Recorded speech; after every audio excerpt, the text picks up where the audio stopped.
Good morning everyone, welcome back to the channel. And as you guys saw in my last video, I mentioned we were going to be installing the Fuel It Flex fuel sensor kit for the Q50 or the Q60 alongside with a fuel filter. So the weather has finally improved and that's what we're going to be doing today. So stay tuned, don't go anywhere, but real quick I had to change my oil.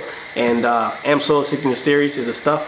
I personally run 5W30, so I'm going to go ahead and finish this oil change and get going with the installation. Real quick, for those of you who know me, I do definitely like to run AMSOIL Signature Series. I believe this stuff is some of the best stuff on the market for your VR30. There's nothing wrong with other brands out there. I personally like to run AMSOIL, and 5W30 is what I run. Here's the fuel filter in case you need the fuel filter number. I can include the Amazon links for you guys in the description in case you're interested. And also this tool comes in very handy. It is the filter wrench. I use it all the time to get my filters out with ease and also snug them back in. Alright, since you guys already saw my last video, we have our fuel filter that we're going to be installing on here. This is an addition, an optional thing if you want to do with this video. So, but here's the flex kit like we showed in the last video. If you guys want to see where I showcase these parts for the flex fuel system, please feel free to check out the last video. But for now, we're going to begin installation, and we're going to start by disconnecting the battery. Battery is completely disconnected now. What I'm going to do is relieve the fuel pressure in the system, how the service manual says, and for the INFINITI Q50 and Q60 is by simply undoing the gas cap. I have undone my gas cap. Now what I'm going to do is, just to keep it from anything coming in here, whatnot, I'm just going to simply just place it in there, but not leave it the hole exposed or anything like that. So that should be good. Next step, we're going to be looking at the main fuel line, which is coming from the gas tank. You will find this line right next to the fuel pressure regulator, and you'll notice this line will have a yellow clip on it. This line right here that I pointed out with the yellow clip goes all the way into the back of the engine bay, and it actually goes in between two heat shields back there, and that's where we're going to need to get access to. It's very tight back there, so there's a couple steps we're going to have to take to get back there. Next step is to be able to get access into this whole area leading back there. What we're going to do is remove the ECU from the vehicle, which is right up here up front. There is 1, 2, 3 clips we're going to have to remove, and from there we can get some better access. Clips are fairly simple to undo. Simply, they have a center section you can push down on, and it'll allow you to bring this backwards, and it'll lift the ECU the moment this clip is undone, and you'll have 3 of those to do. You actually have 2 of those that are the same, and one of them that's slightly different over here. So I'm going to start with 2 identical clips, and the first one you can simply just push down on it and it gets loose. Second one, push down on it, gets loose, and this one looks like it's just a little bit different. Push down here. I believe that's how it goes. You push down on it, there we go, and it gets loose. There's a small clip in the front of it. I'm going to proceed to pushing this down. So let's get this harness out of the way. Take the second harness out of the way, and then take the third harness out of the way.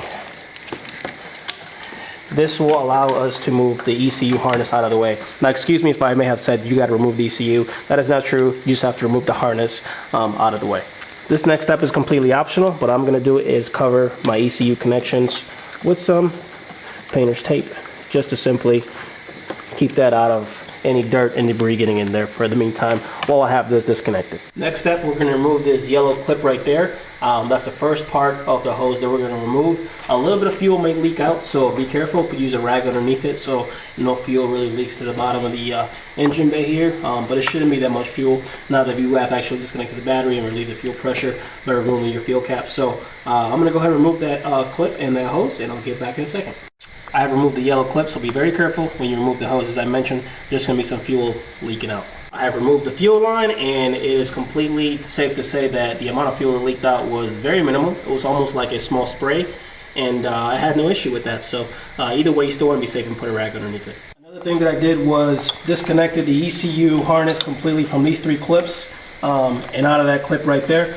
So I'll have the entire harness removed and off to the side so that I can have space to work in the fuel line that I need to get to right there. That line right there, coming in from that connector line that we disconnected, is the one that we're going to have to take off entirely. So that's, if you have a small hand, you might be able to get down there. I might be able to get down there just to have smaller hands, but if you don't, then you might have to disconnect some more stuff to get back there, possibly the evap hose as well. I'm going to undo that clip right there in order to get the evap hose and move it off to the side, that we can get some easier access back there to the fuel line. Guys, I'd be lying to you if I say removing that clip was easy, but it was hard to get in there. Yeah, I even have small hands that had a hard time. So now that's out the way. That 10 millimeter bolt right there that you guys see, we're gonna be removing that one in order to get easier access to that clip back there, that green stuff you see back there. That's what we gotta get to. Be very careful removing that 10 millimeter bolt. That arm you see right there, that's a turbo wastegate arm, and you do not want to damage that right there. So be very careful removing that 10 millimeter bolt. Well guys, what I did instead of removing that 10 millimeter bolt, since I really had a hard time removing, I actually lost a 10 millimeter wrench in the engine bay that I have to fetch later, is I ended up just moving the fuel line over that metal shroud. Just be very careful where you place it, not to touch the any other components around. And now I'm going to begin to slide out that green shroud over there. You're going to have to manually remove it. We have removed the green bluish shroud that's around the fuel line connection, and you can just slide it out. It's pretty easy to slide out. This is now probably the hardest part of the installation, removing this fuel line clip down there. Unless you have some fuel clip pliers or really small hands, it might be really tough to get down there. So I'm gonna attempt it. If not, then we might have to go to the auto parts store, grab some fuel line or fuel clip pliers here in a minute. So I'll let you guys know how I fare. So guys, the fuel line is finally out. It was a bit of a challenge, but I have a smaller hand, so I think I was able to get back there. Although I will say I should have probably used some fuel clip pliers to get it out if you have bigger hands, most definitely. Well, that is out. You also want to remove this little green clip that's on the fuel line there, and you should be good to go.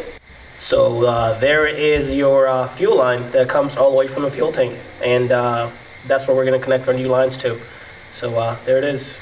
Next, what I'm going to be doing is plugging in the new fuel line that's supplied by in the flex kit, and I'm going to connect the side with the red clip in there and plug it in the exposed fuel line that we just recently exposed from taking those clips off.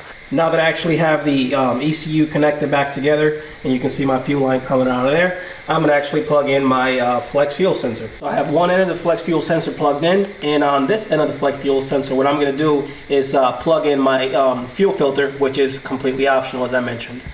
As far as the fuel filter goes, I am going with a Fuel Lab inline fuel filter. All these connections are already tightened up and everything. So what I'm going to do is connect this end into the other side of the flex sensor. For a parts list, again, you guys can check out my last video. I name all these parts in the description with links and everything where you can order them.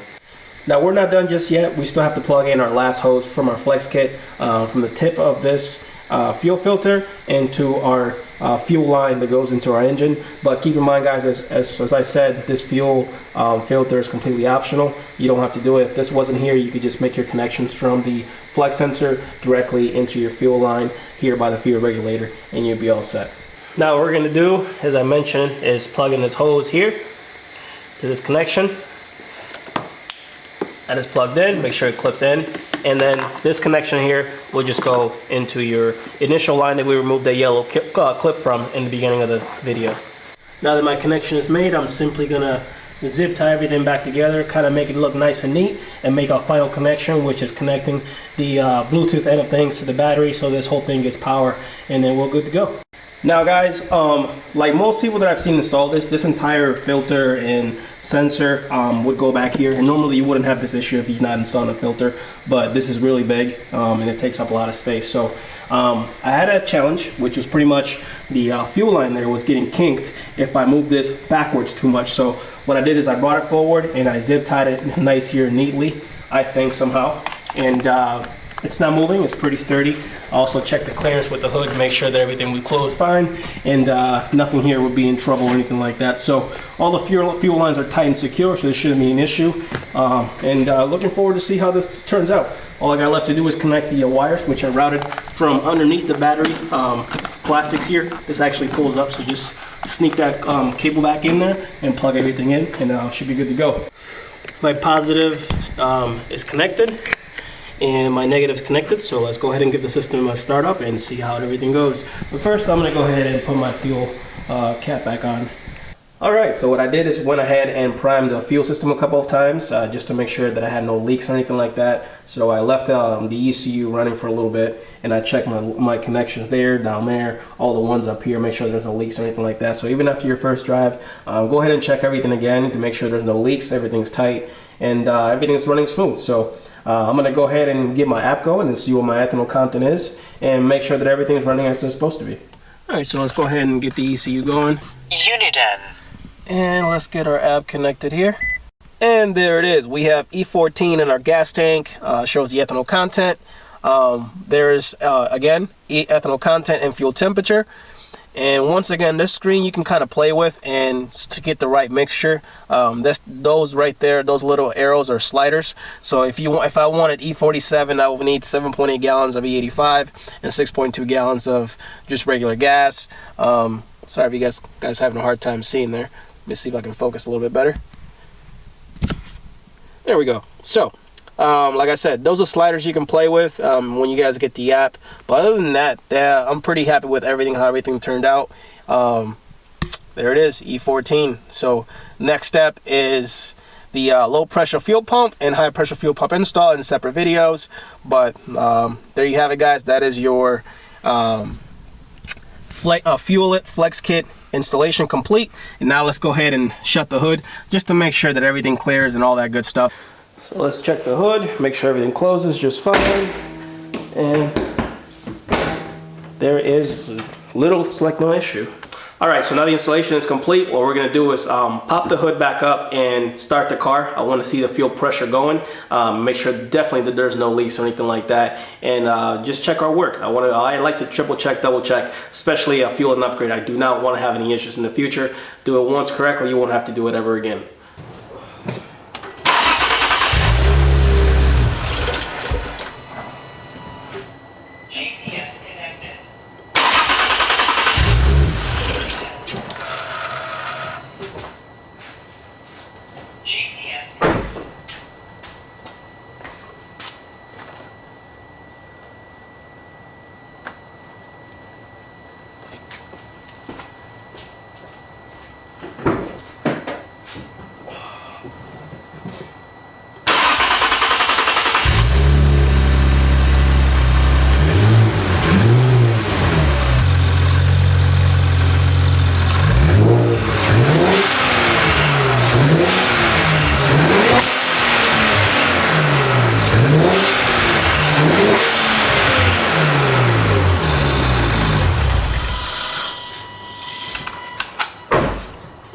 So after those reps, which by the way were done on purpose just to check the fuel pressure and if I have any leaks at that kind of pressure, I did find a couple of leaks next to the fittings on the fuel filter. So make sure that you guys are checking for your leaks often after the installation to make sure that you don't have any issues in the future. I can't say that enough. I know I sound like a broken record, but I do hope you guys find this video useful in the future.